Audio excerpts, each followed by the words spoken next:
네, 2023년 8월 13일 오후 예배에 오신 여러분들을 주님의 이름으로 환영합니다.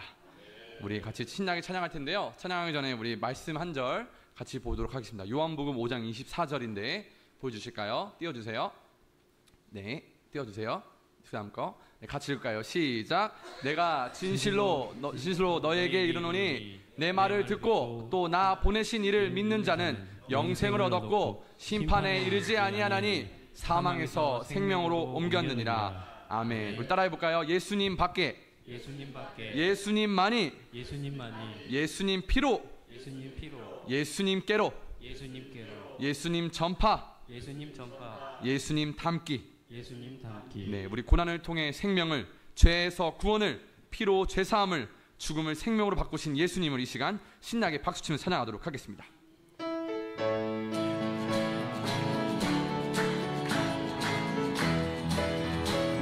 죄에서 자유를 얻게 함은, 죄에서 자유를 얻게 함은 보혈의 능력, 주의 보혈, 시험을 이기고 믿으십니까? 참 놀라운 능력이로다. 아멘. 주의 보혈 능력이 또다. 주의 피 믿으오. 아멘. 주의 보혈 양의 매우 귀중한 피로 육체의 정욕을 이기려면 육체의 오직 보혈의 능력입니다. 보혈의 능력, 이것을 믿으십니까? 정결한 마음을 얻게 하니 참 놀라운 능력이. 아멘. 주의 보혈 능력이 또다. 주의 피 믿으오. 주의 보혈 그 어린 양의 매우 귀중한 피로 눈보다 더 이게 말 보혈의 능력입니다. 보혈의 능력, 이것을 믿으십니까? 부정한 모든 것 밝히시니 참 놀라운 능력. 아멘. 주의 보혈 능력이 또다. 주의 피 믿으오. 주의 보혈 그 어린 양의 매우 귀중한 피로 구주의 복음을 오직 보혈의 능력입니다. 아멘.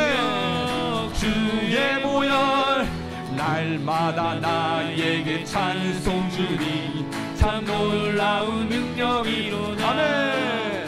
주의 보혈 능력이 또다. 주의 피 믿으오. 아멘.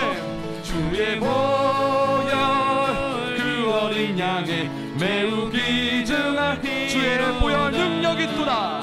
주의 보혈 능력이 또다. 주의 피 믿으오. 주의 보혈 그 어린 양의 매우 귀중한 피로 우리 두 손을 들고 주의 보혈, 주의 보혈 능력이 또다. 주의 피 믿습니다. 믿으오. 주님의 보혈을, 주의 보혈 그 어린 양의 매우 귀중한 피로다. 아멘. 우리 시간 계속해서 예수님 찬양하기 원하는데요, 우리 예수님 우리를 위해 죽으신 증거는 바로 십자가에 있습니다. 예수님은 어디에 못 박혀서 죽으셨습니까? 십자가에 못 박혔습니다. 나의 죄가 사함을 받았습니다. 믿으십니까? 아멘. 여러분 안에도 그 믿음과 구원의 확신이 있기를 소망하며 구주의 십자가 보혈로 찬양하도록 하겠습니다. 우리 박수 찬양하겠습니다. 우리에게 구원을 허락하신 예수님 찬양합니다. 구주의 십자가, 구주의 십자가 보혈로 죄 씻음 받기를 원하 내 죄를 우리는 찬송합니다. 찬송합시다. 할렐루야 찬송합시다. 찬송합시다. 내 죄를 씻으신 주님 찬송합시다. 죄악을 속하여 주신 주, 죄악을 속하여 주신 이제는 내 속에 들어와 계십니다. 이제는 십자가 앞에서 우리 같이 찬송합시다. 찬송합시다. 할렐루야 찬송합시다. 아멘. 찬송합시다. 내 죄를 씻으신 주 이름 찬송합시다. 주 앞에 흐르는 생명수, 주 앞에 흐르는 날 씻어주셨습니다. 날 씻어 정하게 하시 내 기쁜 정성을 다 찬송합시다. 찬송합시다. 할렐루야 찬송합시다. 찬송합시다. 내 죄를 씻으신 주 찬송합시다. 내 주께 회개한 영혼은 아멘. 생명수 가운데 흠없고 순전한 그 이름을 우리 같이 찬송합시다. 찬송합시다. 할렐루야 찬송합시다. 찬송합시다. 내 죄를 씻으신 주 찬송합시다. 찬송합시다. 찬송합시다. 찬송합시다. 내 죄를 씻으신 주 찬송합시다. 우리 두 손을 들고 찬송합시다. 찬송합시다. 우리 찬송합시다. 찬송합시다. 내 죄를 씻으신 주 이름을 우리 같이 찬송합시다. 찬송합시다. 우리 시간 1분 동안 같이 기도하도록 하겠습니다. 하나님, 예수님만을 생각하며 오늘 주일도 예수님을 더 알아가고 예수님을 더 닮기를 원하고 예수님을 보내주신 하나님께 영광을 올리는 삶을 주일이 될 수 있게 하여 주시옵소서. 우리 주여 외치며 같이 기도하도록 하겠습니다. 주여, 하나님 감사합니다. 오늘 예배 가운데 하나님 영광이 가득하게 하여 주시옵소서.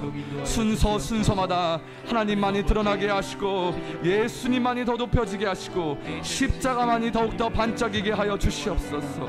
이제는 십자가로 살아가는 우리 십자가의 전달자가 되게 하여 주시옵소서. 십자가의 전달자와 순교자들이 될 수 있게 하여 주시옵소서.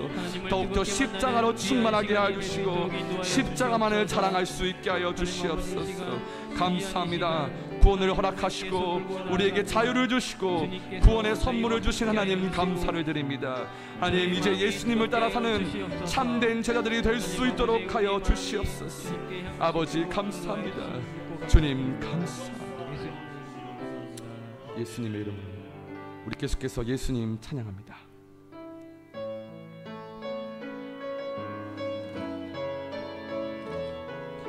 우리 구원하심이 어린 양께 있음을 우리 같이 찬양하도록 하겠습니다. 우리 보좌 앞에 모였네. 우리 보좌 앞에 모였네. 함께 주님을 찬양합시다. 함께 주를 찬양하며 하나님의 사랑으로 그 아들을 주셨습니다. 하나님의 사랑 그 아들 그분의 피로 우리는 그의 피로 우리 구원받았네. 십자가에서 쏟으신 십자가에서 쏟으신 그 사랑 이제는 그 사랑이 강같이 강같이 온 땅에 흘러 각 나라와 족속 백성 방언에서 구원받고 주 경배 드리네. 믿음으로 고백합니다. 구원하심이 보좌에 앉으신 우리 하나님 어린 양께 있도다. 구원하심이 보좌에 앉으신 우리 하나님과 어린 양께 있도다.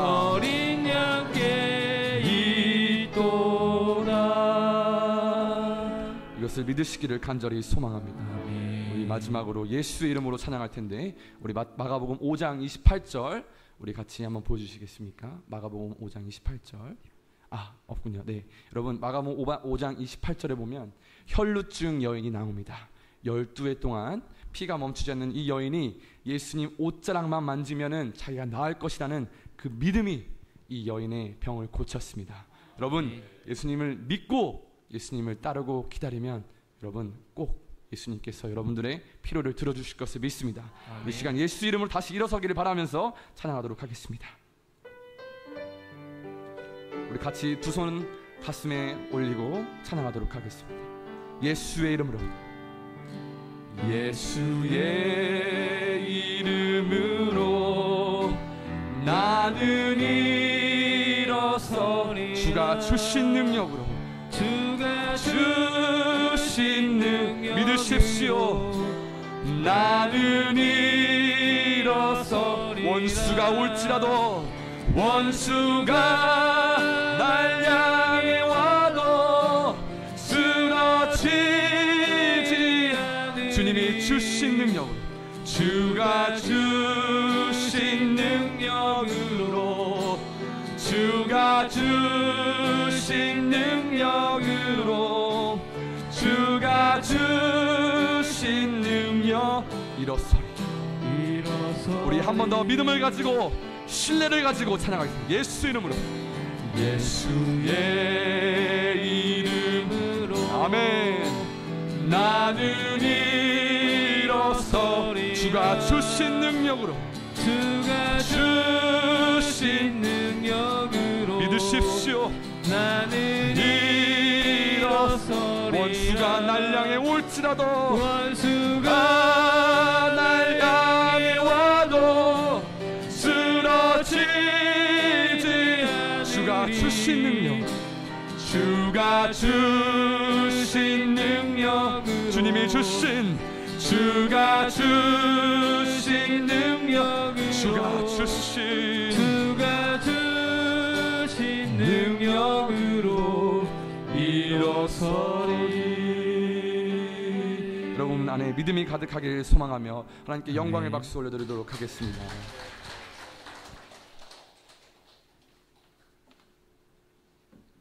할렐루야. 우리 옆에 분하고 인사합시다. 예수로 충만합시다.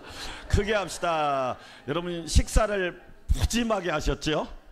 예, 막 반찬을 담을 공간이 없을 정도로 그렇지요?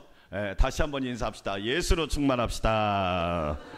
할렐루야. 하나님 말씀 보겠습니다. 고린도후서 4장 7절에서 12절 말씀.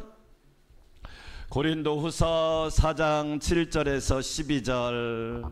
네, 찾으셨으면 아멘. 못 찾으셨으면 앞을 PPT를 보시면 되고요. 자, 한 목소리로 자 보배를 질그릇에 우리 함께 같이 7절부터 읽겠습니다. 우리가 이 보배를 질그릇에 가졌으니 이는 심히 큰 능력은 하나님께 있고 우리에게 있지 아니함을 알게 하려 함이라.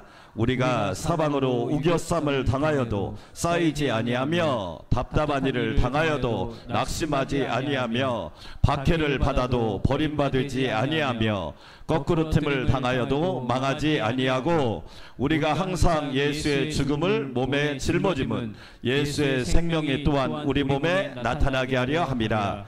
우리 살아있는 자가 항상 예수를 위하여 죽음에 넘겨짐은 예수의 생명이 또한 우리 죽을 육체에 나타나게 하려 함이라.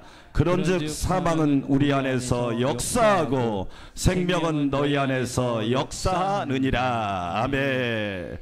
우리 이강석 목사님을 설명하고 그 다음에 함께 기도하고 나오셔서 말씀 듣겠습니다. 진짜 오늘 읽은 말씀처럼 중국에서 그냥 그동안 목사님 11년인가요? 14년을 선교하셨는데 알몸으로 쫓겨나신 분이에요. 하나님이 멋지게 쫓아내셨어요. 야, 여러분 한번 생각해 봐요. 제가 우리 선교사님 사는 집도 가봤어요. 그 안에 수많은 자료들, 선교의 수고들, 흔적들이 다 있었는데 야, 그냥 사모님하고 목사님하고 사모님하고 알몸으로 쫓겨났어. 오늘 말씀 그대로 진짜. 그런데 우리 대단하시죠. 낙심하지 않아요. 이 낙심이 뭔지를 몰라. 수준이 높아서 절망이 뭔지를 몰라. 할렐루야. 대만에서 수도에서 한 3시간 정도 그 산길을 타고 가서 산족들에게 복음을 전하고 신학생을 가르치고 지치지 않게 그 사역을 하시는 거예요. 선배 목사님 너무너무 존경하고 은혜가 되고, 또 이런 목사님 모셔서 은혜 받는 것이 또 갑절로 은혜가 되고. 할렐루야. 네, 우리 합심해서 기도하고 우리 이강석 목사님 나오셔서 귀한 말씀 전해주겠습니다. 하나님 아버지 능력을 부어주시옵소서. 주여 한번 부르고 기도합시다. 주여. 아버지 하나님 감사합니다. 우리 이강석 목사님 귀한 말씀 들려주실 때 성령님이 함께하여 주시옵시고 그동안 수고하고 애쓴 모든 사역의 열매가 하나님의 영광으로 드러나게 하여 주시옵소서. 말씀 전할 때 힘을 얻기를 원합니다. 복음의 비밀이 드러나기 원합니다. 예수님을 알기 원합니다. 예수님을 만나기를 원합니다. 예수님으로 충만하기를 원하오니 성령님 함께하여 주시고 이 시간 큰 은혜를 더하여 주시옵소서. 귀한 말씀 아멘으로 받게 하시고 능력으로 받게 하시고 생명으로 받게 하시고 축복으로 받게 하여 주시옵소서. 예수님의 이름으로 기도합니다. 아멘. 우리 이강석 선교사님 나올 때 뜨거운 박수. 아멘. 무슨 말이에요?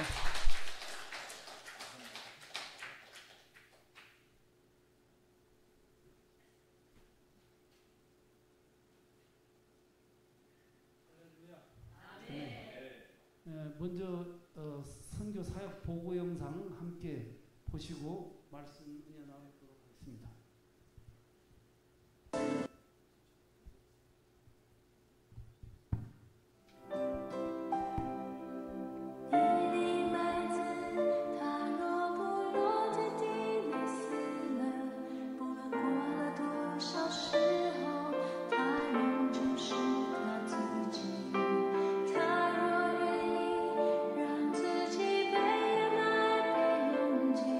就比最初许多次。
감사 인사를 드립니다.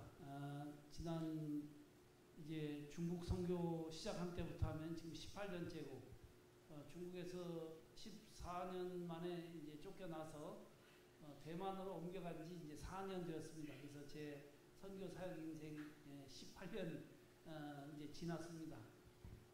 그동안에 우리 양무식 목사님과 안산 광명교회에서 늘 기도해 주시고 또 후원해 주셔서 이렇게 사역해 올 수 있었음을 감사를 드립니다. 저의 사역에 열매가 있다면 그것은 저 개인의 것이 아니라 우리 안산 광명교회 성도님들의 것임을 믿고 감사를 드립니다. 특별히 지난 4년 동안 코로나 때문에 한국교회도 어려웠지만 저희들 또 선교지에서 오도 가도 못하고 4년 동안 꼼짝 못하고 있었습니다. 그러나 다행히 하나님께서 산속 깊은 곳에다가 저희들을 감춰두셔서 코로나는 한 번도 안 걸린 채로 이렇게 4년을 지낼 수 있었음을 하나님께 감사합니다. 오늘 말씀의 제목은 보배를 질그릇에 담으신 하나님이라는 제목입니다. 그래서 오늘 보배를 먼저 생각해보고 다음으로 보배가 담긴 질그릇에 대해서 생각해보고 그 다음에 왜 하나님께서 굳이 보배를 질그릇에 담으셨는지 생각하는 가운데 함께 은혜 나누기를 바랍니다. 오늘 말씀 속에서 보배가 가장 먼저 나오는데 여러분 보배는 무엇일까요? 보배는 예수님이시죠. 보배 우리 양 목사님 아드님 평화 전도사님이 이 찬양을 얼마나 잘 인도하는지 특히 저 예수님 중심으로 예수님이 곧 우리 안에 담을 보배인 줄로 믿습니다. 그래서 오늘 말씀 속에서 그 앞에 보면은 그리스도의 영광의 복음의 광채. 그래서 예수님이 보배로서 영광의 복음의 광채가 빛나는 보배다 이렇게 말하고 있고 또 그 다음에 보면은 그리스도는 하나님의 형상이다 이렇게 말합니다. 그래서 예수 그리스도는 하나님의 형상이기 때문에 영광이 가득하고 그 빛이 충만한 줄로 믿습니다. 또 그 다음에 보면은 그 빛이 어두운 가운데 빛이리라 이렇게 말씀하셔서 우리가 어두움에 있을 때에 우리를 빛으로 인도하시는 그런 보배이신 줄로 믿습니다. 또 6절에 보면은 예수 그리스도의 얼굴에 있는 하나님의 영광을 아는 빛을 우리 마음에 비추셨느니라 이렇게 말씀하셔서 예수 그리스도의 얼굴에 특별히 그 영광스러운 광채가 드러난 것을 말씀해 주고 있습니다. 우리 마음 가운데 예수를 담아야 되는데 이 영광의 광채가 나는 예수님은 어떤 예수님의 얼굴일까요? 어떤 예수님의 얼굴일까요? 예수님은 이 땅에 오셔서 그 유대 백성들이 나라를 잃고 가난과 질병 가운데 그리고 배고픔 가운데 굶주리고 있을 때에 메시아로 오셨습니다. 그래서 그 메시아로 오셔서 우리의 모든 필요를 채우시고 또 우리를 그 이스라엘 백성들을 나라를 회복해 주실 분으로 이제 기대했죠. 그때 예수님의 얼굴에 광채가 나타났을까요? 안 나타났을까요? 그때는 예수님의 광채가 드러나지는 않았습니다. 그러면 언제 예수님의 얼굴에 광채가 드러났나요? 그것은 우리가 잘 아는 대로 예수님이 십자가에 못 박히고 죽었다가 부활하신 때에 그 영광의 광채가 나타나신 줄로 믿습니다.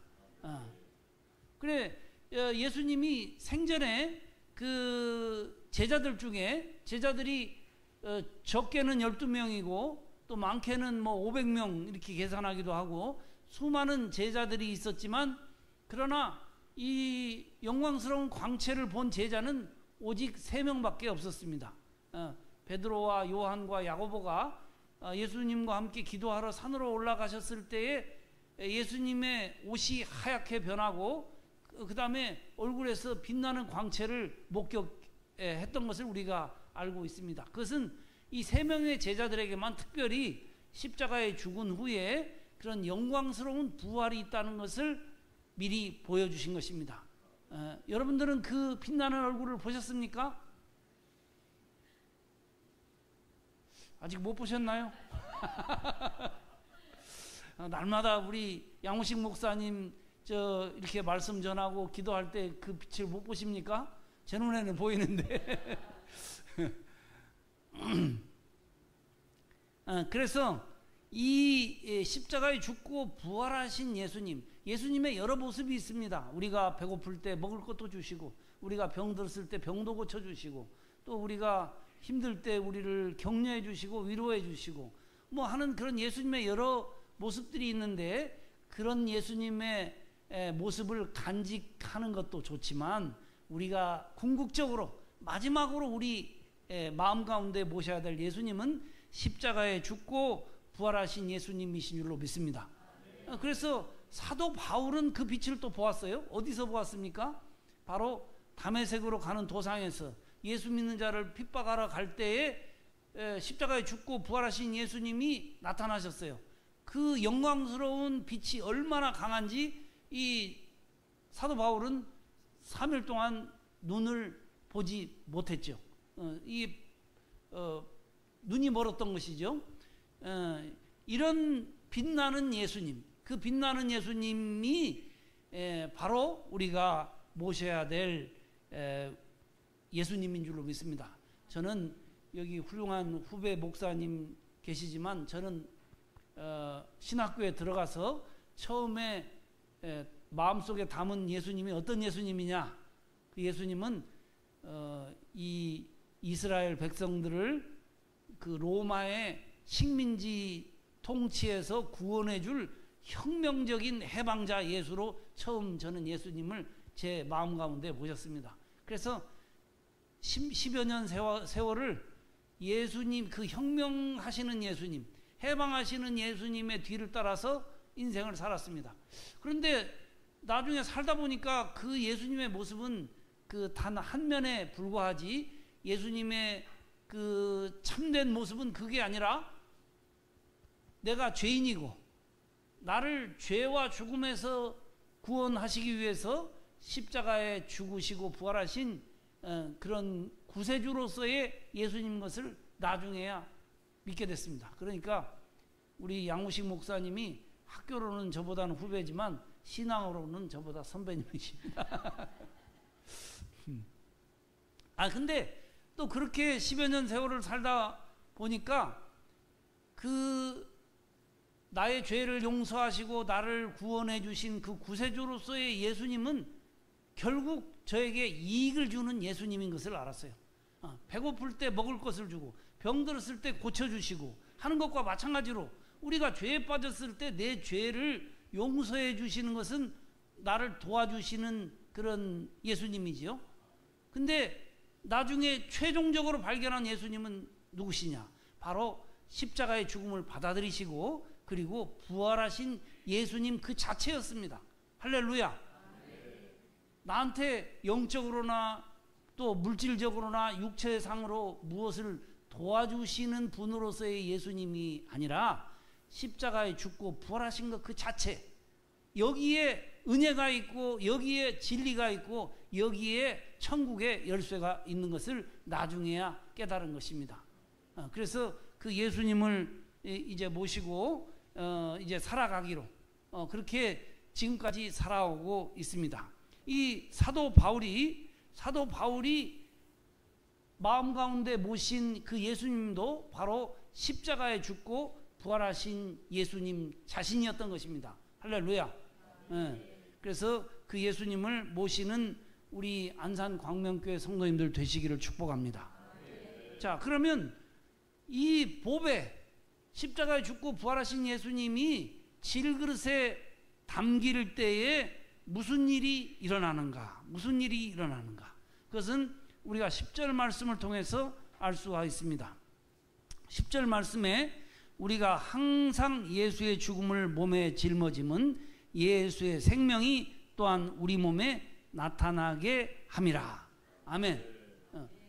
우리가 그 십자가에 죽고 부활하신 예수님을 보배로, 이 보배, 뭐 다른 많은 보배가 아니라 이 보배, 오직 하나뿐인 이 십자가에 죽고 부활하신 예수님이 우리 가운데 계실 때에 우리는 예수의 생명을 우리 몸을 통해서 드러내게 되는 줄로 믿습니다. 예수의 생명을 드러내는 것, 그것이 곧 전도요, 선교인 줄로 믿습니다. 여러분들은 여기 안산시에서 전도로, 저는 선교지 대만에서 선교로, 이것이 보배를 질그릇에 담은 사람의 마땅한 본분이요 당연한 결과인 것입니다. 그래서 이 사도 바울이 그 다메섹에서 부활하신 예수님을 만났을 때에 3일 동안 식음을 전폐하고 이제 세례를 받을 때에 눈이 다시 뜨이면서 한 일이 뭐냐, 그것은 사도행전 9장 20절에 보면은 즉시로 각 회당에서 예수가 하나님의 아들이심을 전파한 것입니다. 이 십자가에 죽고 부활하신 예수님 우리 안에 들어오면은 그 예수님을, 그 보배로운 예수님을 증거하지 않고는 견딜 수가 없기 때문에 즉각적으로 전도자가 되고 즉각적으로 선교사가 되는 줄로 믿습니다. 뿐만 아니라 항상 예수의 죽음을 몸에 짊어진다 했기 때문에 죽음을 각오하고 그 일을 한다는 것, 이것을 우리가 알 수가 있습니다. 그리고 이제 사도 바울이 그 전도하고 선교할 때에 겪었던 그런 고통스러운 것을 우겨싸움을 당한다, 또 답답한 일을 당한다, 박해를 받는다, 거꾸로 뜨림을 당한다, 예수의 죽음을 짊어진다, 이렇게 5가지로 묘사하고 있는데 이것이 그냥 가만히 있는데 답답한 일을 당하는 게 결단코 아닙니다. 가만히 있는데 누가 우겨 싸는 일이 결코 아닙니다. 그것은 예수를 증거하니까 이런 일을 겪는 것이죠. 이런 일을 겪음에도 불구하고 예수를 증거하게 되는 것이죠. 여러분들 예수님을 증거할 때에 이런 답답한 일을 당하십니까? 안 당하십니까? 당하십니다. 그러나 과거처럼 사도 바울이 복음 전도할 때처럼 그렇게 우겨싸움을 당하거나 답답한 일을 당하거나 박해를 받거나 누가 거꾸로 때리거나 이런 정도까지는 없는 줄로 믿습니다. 그러나 소소한 건 있겠죠. 소소한 건 있겠지만 이 모든 힘든 것을 넘어서는 것은 그 보배가 우리 안에 들어와 있기 때문인 줄로 믿습니다. 저도 이 보배가 제 안에 들어온 이후로 이 보배를 간절히 증거하지 않고는 견딜 수가 없었습니다. 그래서 18년 전에 중국으로 떠났는데 한국말밖에 할 줄 모르는 제가 중국에 중국말을 한마디도 못한 채로 갔으니 더 답답합니다. 답답할 때가 이럴 때가 없어요. 니하오 한마디도 못한 채로 갔거든요. 그런데 왜 답답하냐? 뭐 생활에도 답답한 건 있습니다. 제가 처음 중국 갔을 때 그 집 앞에 만두집에 갔어요. 만두집에 가가지고 뭐 각종 무슨 만두가 있는데 뭐 일자가 다 만두 이름 옆에 일자가 써 있어요. 그래서 우리가 4식구가 갔기 때문에 일자 써진 거 하나, 둘, 셋, 4개를 달라고 그랬어요. 4개를 달라고 그랬더니 4인분이 나오는 게 아니라 만두 4근이 나왔어요. 4근. 4근이면 64, 24, 2kg가 넘게 이 만두가 나온 거예요. 만두가. 이야, 답답합니다. 그래서 한 자리도 다 못 먹고 먹다가 남은 것을 싸가지고 가서 집에 가서 또 계속 먹었습니다. 이게 답답한 일입니다. 그러나 더 답답한 건 뭐냐? 십자가에 죽고 부활하신 예수님을 증거하고 싶은 열망은 보배로운 예수님에게서 타오르는데 그것을 표현할 길이 없습니다. 이것이 답답한 것이죠. 그래가지고 중국말을 열심히 공부했는데 참 중국말 처음에 배우기가 제일 어렵습니다. 왜냐하면 올라갔다 내려갔다 이 성조가 있기 때문에 그것을 익히는데 참 답답함을 이루 말할 수 없이 겪었습니다. 그러나 이 보배로운 예수님을 증언하고자 하는 그 열망을 품은 저를 하나님께서 불쌍히 여기셔서 2년 반 만에 중국에 있는 가정교회 신학교 교수님들 모시고 제가 일주일 동안 강의를 했습니다. 할렐루야. 물론 잘하는 중국어는 아니었을 테죠. 그러나 손짓 발짓에 또 하나님께서 또 예비해 두신 게 있어요. 그게 뭐냐면 제가 어렸을 때부터 한자를 좋아했네요. 그런데 나중에 어렸을 때 한자 좋아한 이유는 신문이라든지 공부할 때 이제 도움이 되기 위해서 한 건데 어느덧 시대가 바뀌어가지고 한자를 하나도 몰라도 신문도 보고 하는 그런 공부를 할 수 있는 시대가 왔어요. 그래가지고 참 어렸을 때 그것을 영어 공부를 하든지 다른 공부를 했으면 출세했을 것을 한자 공부를 괜히 했나 싶었는데 하나님께서 저를 중국으로 보내셨어요. 그래가지고 중국에서 중국어를 가르치는 선생님보다 한자를 더 잘 알아요. 그래가지고 선생님들이 학교에서 강의하다가 제 눈치를 봐요. 글자 혹시 틀렸나 해가지고. 그래가지고 2년 반 되던 해에 중국말로 처음 강의하기 시작해가지고 그 뒤로 지금 10몇 년입니까? 2년 반을 18년에서 빼면 몇이 산수를 못 해가지고 참. 그래서 그 뒤로 지금까지 중국말로 설교하고 강의하고 이렇게 사역할 수 있었습니다. 할렐루야. 이게 제 자랑이 아니라 하나님께서 이 보배를 담은 질그릇을 불쌍히 여기셔서 그 예수를 증거하게 하신다는 것을 간증하는 것을 잘 알아들으시기를 바랍니다. 할렐루야. 또 뿐만 아니라 이제 중국에서 교회 개척도 하고 목회도 한 3, 4년 했습니다. 여러분 중국말로 목회하는 것도 어려운데 그 교회가 어디에 있었는가 하면 중국에는 가정교회니까 이 교회가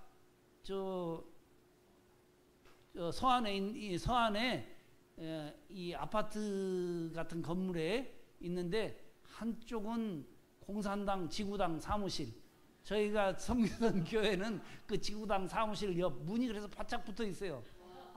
그래서 그 교회를 들어가려고 하면은 저희가 4식구인데 다 따로따로 흩어져서 하나씩, 왜냐하면 그 당시에 중국에 가족이 4명인 사람이 아주 드물었어요. 왜냐하면 한 집에 하나씩만 낳기 때문에. 그래가지고 아들 둘을 거느리고 가면은 이상하게 눈에 띌까봐 다 뿔뿔이 흩어져서 들어가서 이제 설교하고 목회하고 했는데 교회가 금방금방 부흥해가지고 나중에는 찬양 소리가 너무 커서 옆에 공산당 사무실에 잡힐까봐 나중에는 그 교회를 이제 그만두게 되었습니다. 그리고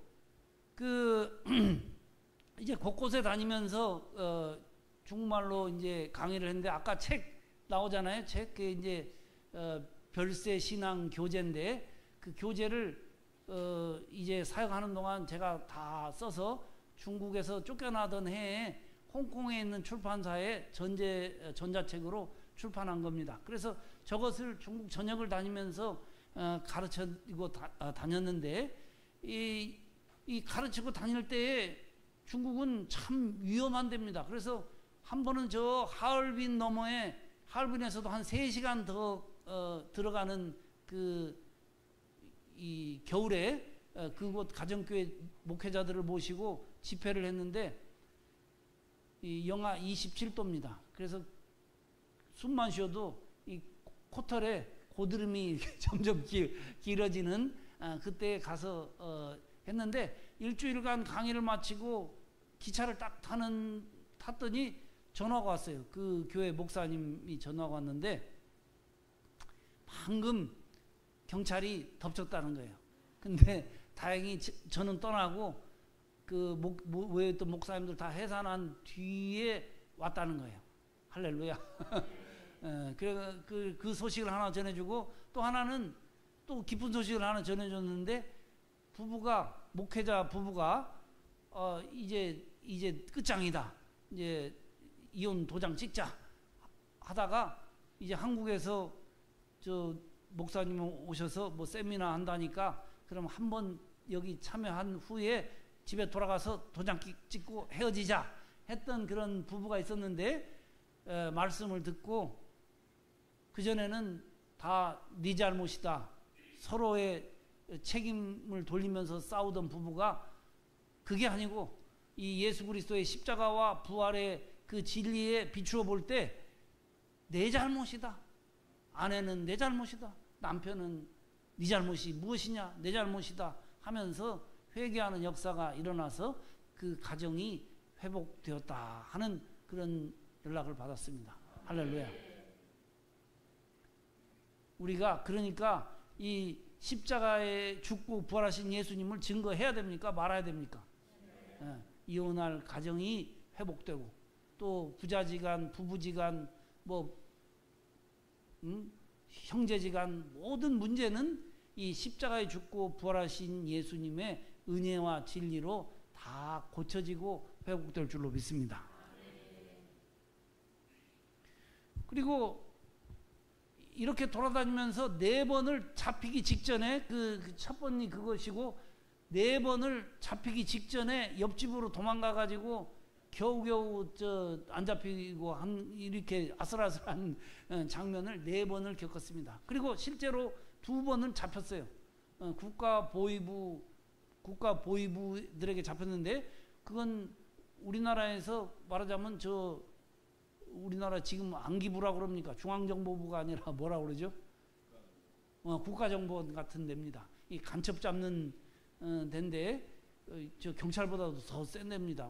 왜냐하면 외국에서 온 선교사를 그런 간첩에 준해서 수사하고 잡는데 그 같은 그 대공수단이 아니죠. 거기는 공산당이 하는 그 국가보위부에 의해서 같은 팀에게 2번을 잡혔습니다.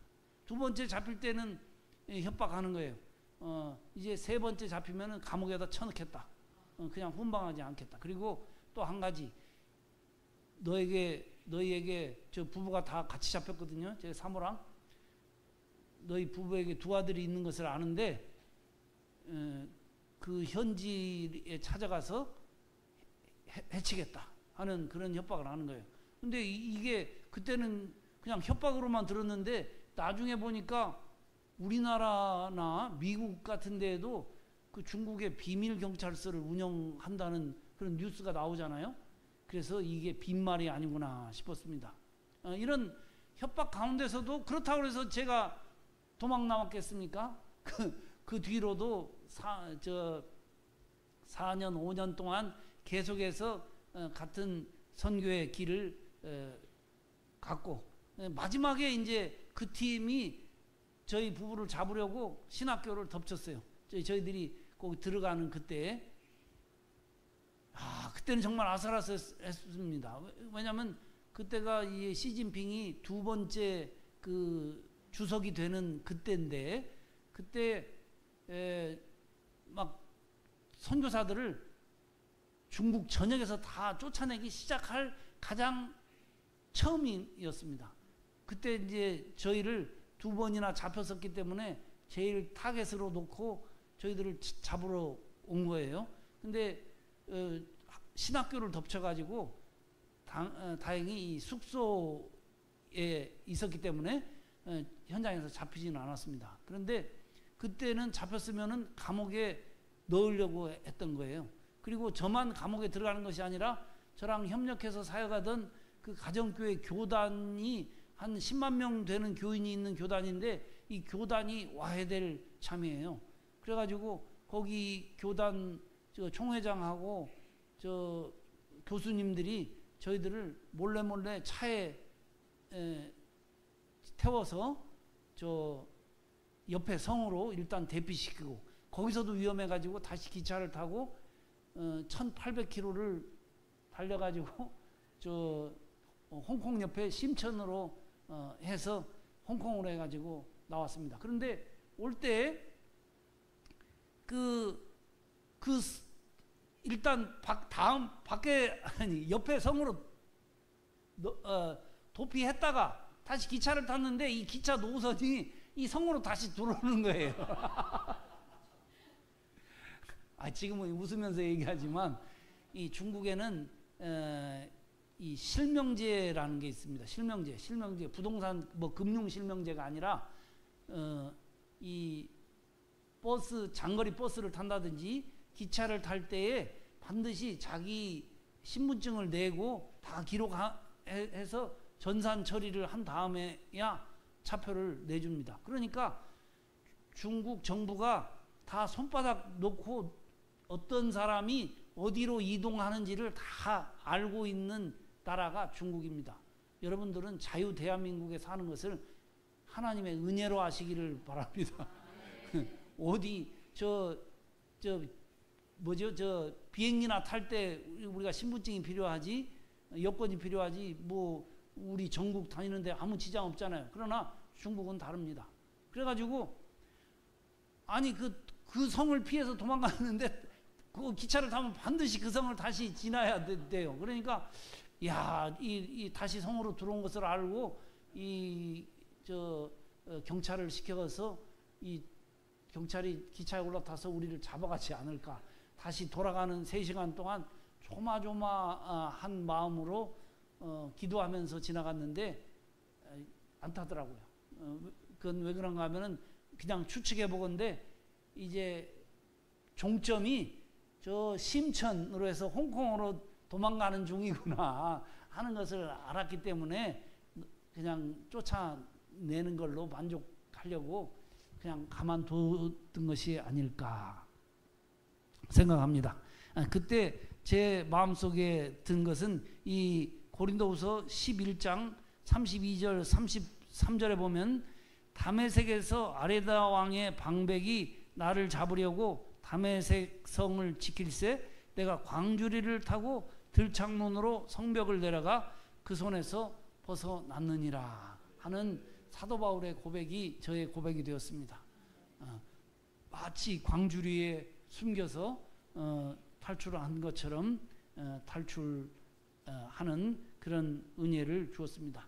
여러분 아무리 박해가 있고 거꾸로 뜨리면 당하고 답답한 일을 당한다고 하더라도 주 예수 그리스도의 복음을 증거하는 것, 십자가와 부활의 예수님을 증거하는 것, 이것을 멈추지 않기를 축복합니다. 자, 그러면 왜 하나님께서 이 보배를 특별히 질그릇에다가 담으셨는지 이것을 생각할 때가 되었습니다. 왜 하나님께서 보배를 질그릇에 담으셨을까요? 우리가 가만 생각해 보면 창세기 2장 7절을 생각해 보면 하나님이 흙으로 사람을 지으시고 그 코에 생기를 불어넣으시니 사람이 생명이 된지라 이렇게 말씀한 것처럼 하나님이 인간을 창조하실 때도 질그릇으로 창조하신 줄로 믿습니다. 그러면 이때 질그릇으로 창조하신 까닭은 호흡을 위해서 그렇게 창조하신 줄로 믿어요. 왜냐하면 질그릇은 공기가 통하는 그릇이잖아요. 그러나 쇠그릇, 은그릇, 금그릇은 공기가 통하잖아요. 우리가 질그릇이 좋은 그릇인 것을 믿으시기를 바랍니다. 하나님께서 우리를 질그릇으로 지으셨어요. 근데 우리는 은그릇, 금그릇 좋아하잖아요. 비싼 그릇. 그러나 하나님께서 좋아하는 그릇은 질그릇인 줄로 믿습니다. 근데 우리가 창조의 때 이외에 하나님이 구원의 때에도 특별히 질그릇을 선택하신다 하는 것을 우리가 알 수가 있는 거죠. 사도 바울이 고백한 것처럼 하나님은 보배를 질그릇에 담으십니다. 그러면 왜 질그릇에 담으셨을까? 그것은 쇠그릇, 은그릇, 금그릇은 깨지는 그릇이 아닙니다. 그렇죠? 그러나 질그릇은 이도 나가고 금도 가고 그 다음에 결국은 깨지기도 하고 나중에 바스락 부스러지면은 그냥 흙이 되는 것이 바로 질그릇인 것입니다. 그렇기 때문에 하나님이 질그릇을 택해서 보배를 담으신 이유는 어디에 있느냐? 그것은 깨지고 금가고 또 이빨이 나갈 때마다 그 안에 계신 십자가에 죽고 부활하신 예수님의 영광이 질그릇으로부터 퍼져 나오게 하는 데 있는 줄로 믿습니다. 아멘. 그래서 우리가 그리스도인으로 살면서 누구한테 맞아서 이가 나가고 또 금이 가고 깨지는 것, 거기에 다 하나님의 은혜와 섭리가 있는 것을 믿으시기를 바랍니다. 우리 그리스도인은 사실 예수님 만나가지고 깨어지는 것이 그리스도인입니다. 할렐루야. 그래서 예수님은 마태복음 21장 44절에서 무슨 말씀을 하셨는가 하면은 이 돌 위에 떨어지는 자는 깨어지겠고 이 돌이 사람 위에 떨어지면 그를 가루로 만들어 흩으리라, 이렇게 말씀하셨습니다. 그럼 이 돌이 뭐냐? 이 돌이 앞서 예수님이 말씀하실 때에 건축자들의 버려진 돌이요, 그리고 이 모퉁이의 머릿돌이 되셨다, 이렇게 말씀하셨거든요. 그러니까 예수님이 버려지는 것은 바로 십자가의 사건을 의미하고, 그리고 그것이 다시 건축의 그 머릿돌이 잘 안 나오고 방자오시가 먼저 나온다. 방자오시가 중국말로 머릿돌이거든요. 참 자주 나와야 될 것 같아요. 한국말 잃어버리겠어요. 그래서 지금 머릿돌이 됐다는 것은 예수님께서 부활하셔서 우리 생명의 반석이 되시고 교회의 반석이 되신 것을 뜻하는 것입니다. 그러니까 이 버려지고 모퉁이 돌이 된 예수님을 만나는 사람은 깨어지는 것이 정상인 줄로 믿습니다.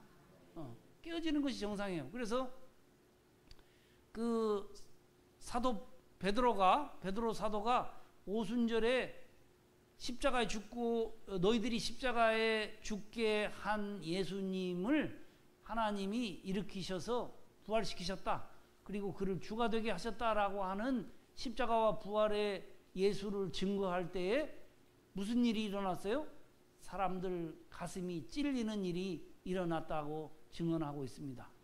그것은 이제 깨지기 시작하려는 증상인 줄로 믿습니다.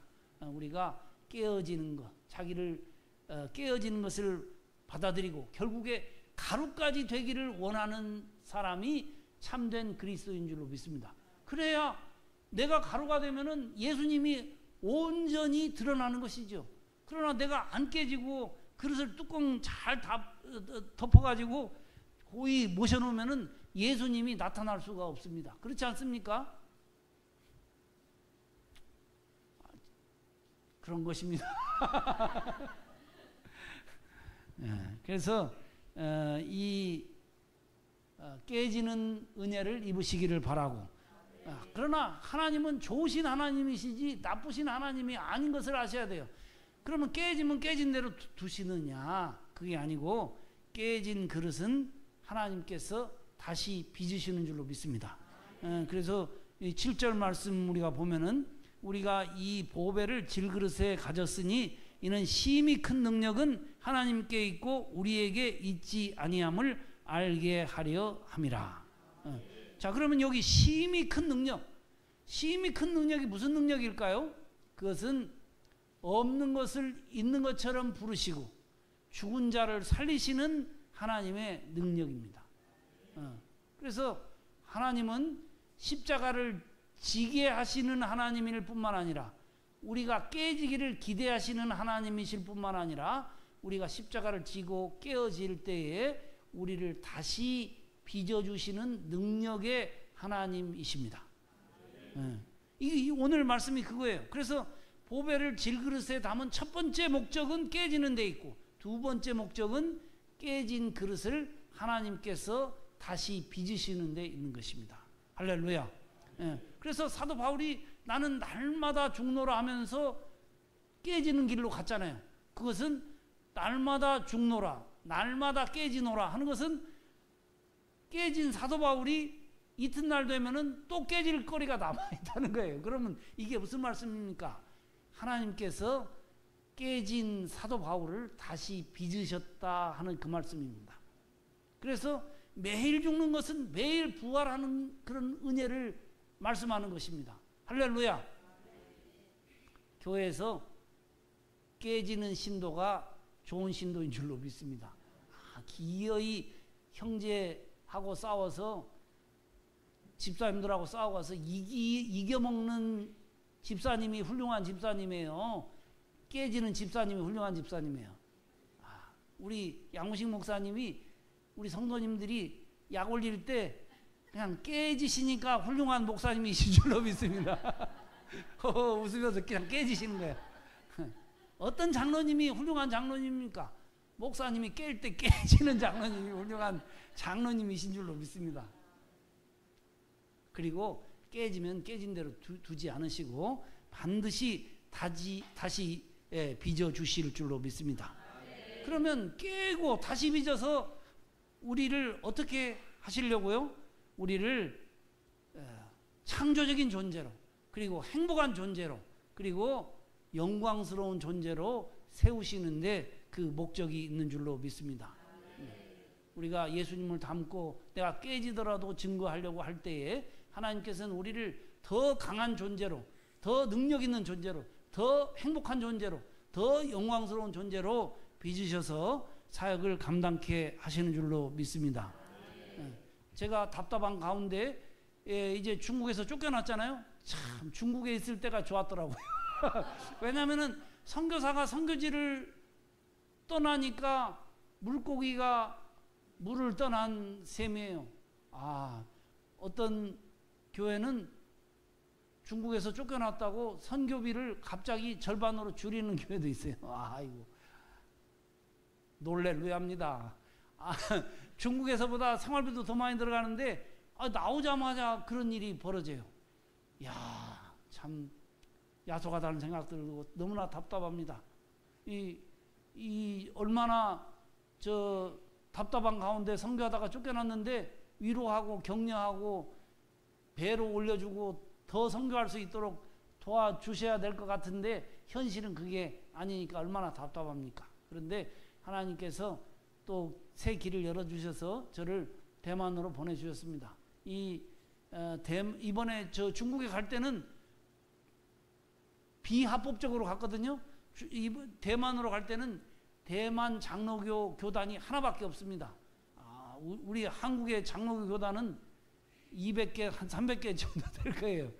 그런데 대만 장로교는 원래 남장로교, 북장로교로 둘 있던 장로교가 서로 통합대회를 해가지고 70여 년 전에 한 교단이 된 이후로 한 번도 분열한 적이 없습니다. 우리 한국교회 목사님들이 대만 가서 보고 회개하고 이 장로교를 회복시켜야 될 줄로 믿습니다. 뭔 얘기하다가 지금 대만 장로교로 갔습니다. 네, 그렇죠. 합법적으로 가서 이제 선교사 비자를 받고 대만 장로교 선교사라고 여권에 딱 찍혀 있습니다. 그래서 중국에는 다시 가지를 못할 상황이에요, 지금. 중국에 사역도 하고 싶은데 여러분 기도해 주시기를 바랍니다.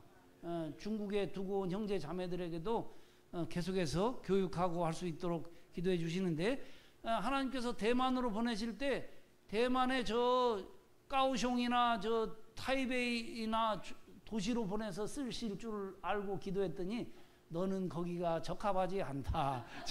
동쪽 산 속으로 가거라 해가지고 타이베이에서 3시간 반 기차 타고 내려가서 거기 산 중턱에 있는 신학교로 보내셨습니다. 그 신학교는 원주민 신학생들을 섬기는 대만에 있는 장로교 3개 신학교 중에 하나인데 거기로 보내셨어요. 그래서 하나님 저희들을 왜 이렇게 시골 구석으로 산속 깊은 곳으로 보내십니까? 했더니 내 폐에 청소해야 될 먼지가 많다. 중국에서 그렇게 살았거든요. 중국에서는 진짜 미세먼지 많은 곳에서 살아서 답답하게 살았는데 4년 동안 그 산속 깊은 좋은 공기 마시면서 폐가 깨끗이 치유된 줄로 믿습니다. 폐가 답답해도 깨끗이 치유하시는 하나님을 찬양합니다. 그리고 그 원주민들 그들에 대해서 생소해가지고 대만에 원주민들이 살고 있어요. 대만의 원주민들은 7,000년 전부터 대만에 뿌리 내리고 살던 분들인데 이분들 입장에서는 계속 침략을 받았어요. 처음에는 저 네덜란드 저 포르투갈 여기서 침략하고 나중에는 청나라에서 저 명나라 망한 장군들이 침략하고 나중에는 청나라에서 침략하고 나중에 일본이 침략하고 또 나중에는 또 중국에서 장개석 군대가 침략하고 이래서 온통 그런 그 피해를 받고 원래 주인인데 지금은 원래 주인이 원주민 아니에요? 원래 주인인데 지금은 소수가 돼가지고 지금 한 공식적인 인구가 한 60여만 되고 비공식적인 인구는 더 많습니다. 그런데 그 화리엔에 있는 위시안 신학대학원으로 저를 보내셔서 거기서 원주민 학생 신학생들을 가르치고 있습니다. 이제 제가 교회사 학위가 있어서 교회사 가르치고 또 별세 신학 가르치고 이러면서 하고 있는데 이분들이 아주 산속에 살아서 순수합니다. 순수해서 제가 가르치는 그런 진리를 잘 받아들여요. 우리가 저 홍수 속에 마실 물이 없다고 십자가와 부활의 예수님이 홍수 속에 물 같은 거예요. 우리 교회마다 또 신학교마다 예수님이 많은 것 같지만 참된 예수님의 모습, 영광스럽게 빛나는 십자가에 죽고 부활하신 은혜와 진리 되신 예수님이 참 희귀한 시대에 우리가 살고 있습니다. 그래서 이 진리를 가르칠 때에 신학생들에게 변화가 일어나고 또 교수들도 변화가 일어나더라고요. 왜냐하면 그 학교가 상당히 진보적인 신학교입니다. 왜냐하면 인권 탄압을 받은 게 많기 때문에 이 인권을 다시 회복하기 위해서 아주 진보적인 신학을 하고 있는데 제가 가서 십자가와 부활의 예수님을 처음부터 끝까지 증거하니까 교수님들 설교의 주제도 바뀌더라고요. 그래서 십자가와 부활의 예수님이 이제 흥왕하는 그런 은혜를 우리가 목격하고 있습니다. 이 위시안 신학대학원 학생들은 열심히 삽니다. 노동 봉사 주간이 있어서 학기 중에 일주일을 공부를 폐하고 온 교직원, 교수, 학생 할 것 없이 학교 산비탈에 있는 학교를 다시 보수하고 축대를 다시 쌓고 하는 아까 저 일하는 거 보셨죠? 그렇게 일하는 중에 예수님을 배우고 또 뿐만 아니라 그 방학 때마다 전도하러 나갑니다.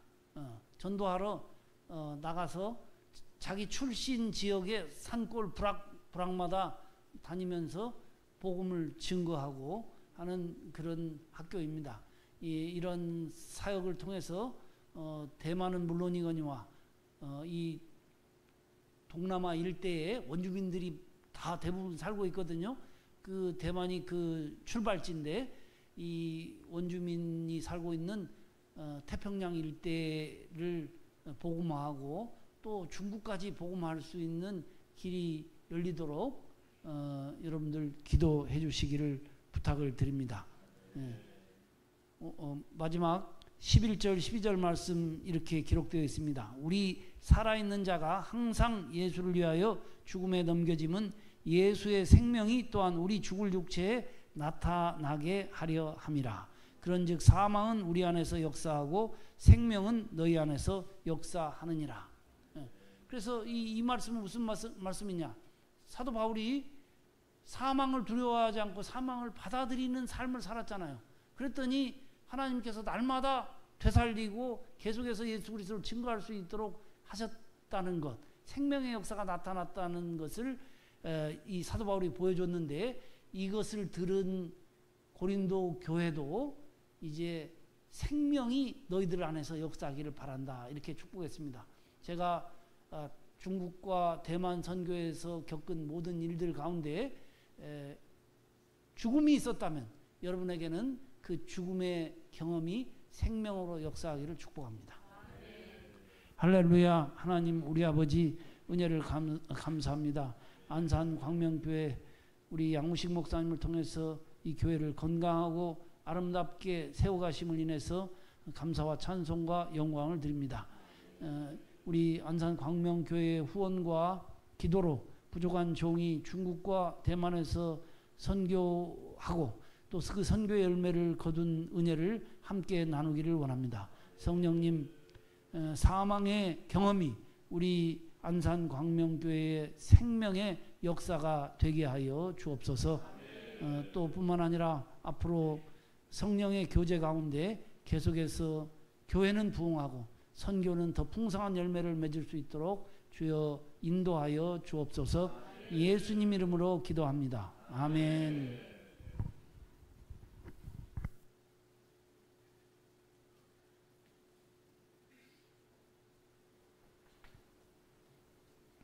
할렐루야.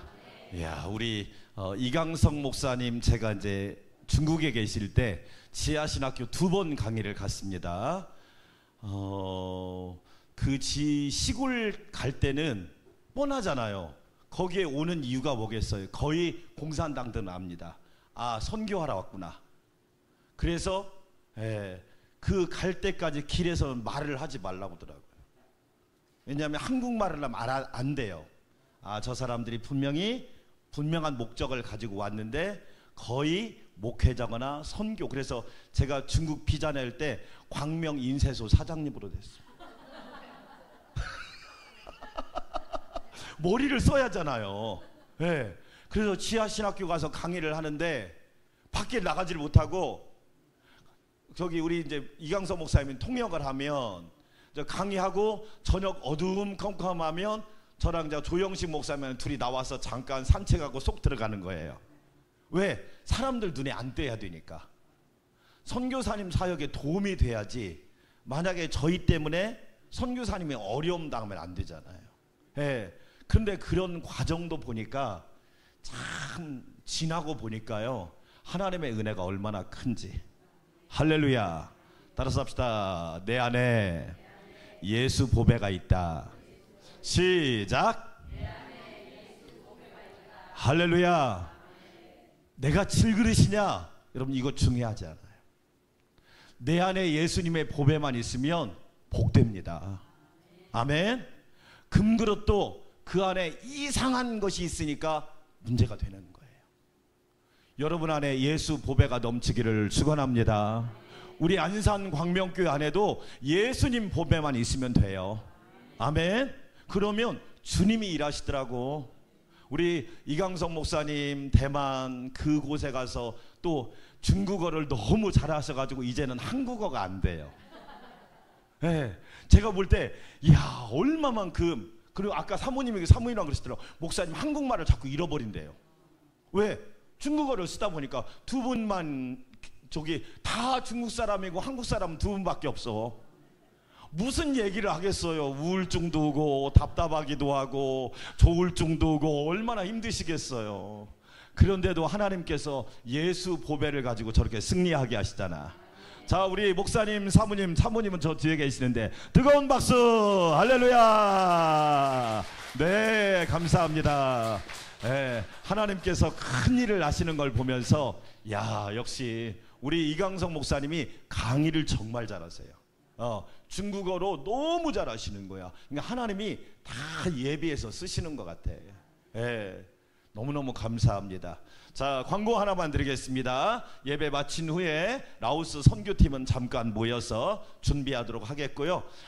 이제 하나님의 은혜 가운데 우리가 한 달 정도 라오스 선교가 남았으니까 하나님의 은혜 가운데 잘 준비되도록, 또 많은 분들이 여러 가지로 동참해 주셔서 감사하고, 집에 있는 물품들 있잖아요. 여러분 함께 나누고 또 알려서 함께 섬길 수 있는 기회가 됐으면 좋겠습니다. 반주해 주시고, 자, 우리 함께 기도하는데, 하나님, 우리 우리 이강석 목사님과 신사모님 귀한 사역을 축복하여 주시고 늘 예수 보배로 충만하게 하여 주시고 예수의 생명으로 넘치게 하여 주시옵소서. 영혼육을 강건하게 하여 주시고 사역의 은혜를 더하여 주셔서 풍성한 은혜의 사역이 되게 하여 주시옵소서. 우리 주여 한번 부르고 기도합니다. 주여, 아버지 하나님 감사합니다. 지금까지도 인도하신 좋으신 주님 감사합니다. 예수 보배를 붙들고 여기까지 달려오게 하시니 감사합니다. 어려울 때도 있었습니다. 힘들 때도 있었습니다. 좌절할 때도 있었습니다. 낭망할 때도 있었습니다. 그러나 예수 보배를 질그릇에 가지고 심히 큰 능력이 하나님께 있음을 지금까지 증거하고 살게 하시니 감사합니다. 대만에서의 사역이 능력의 사역이 되게 하여 주시고 보배 예수님과 함께하는 사역이 되게 하여 주시옵시고 날마다 영광의 빛이 드러나는 사역이 되게 하여 주시옵소서. 목사님 강건하게 붙잡아 주시기를 원합니다. 기도하며 협력하며 서로 위로하며 서로 연대하며 하나님의 뜻을 이루어가게 도와주시고 우리 사모님도 은혜를 더하여 주셔서 주의 은혜 가운데 힘있고 권색 있는 사역이 되게 하여 주시옵소서. 하나님 지도하여 주시고 우리 하나님 공급하여 주시고 우리 하나님 넘치게 부어주셔서 은혜와 평강이 가득하게 하여 주시옵소서. 하나님 아버지 지금까지도 인도하셨사오니 달려갈 길을 다 마치고 믿음의 선한 싸움을 싸우고 아버지 하나님 영광스러운 사명을 완수하는 그날까지 성령님이 우리 목사님과 사모님을 붙잡아 주시고 신학교와 그 지역을 축복하여 주셔서 하나님의 영광이 드러나게 하여 주시옵소서. 지금까지도 인도하신 보배로우신 예수님 감사합니다. 영광 받아 주시옵소서. 예수님의 이름으로 기도합니다. 아멘. 우리 이강석 목사님 축도해 주시겠습니다.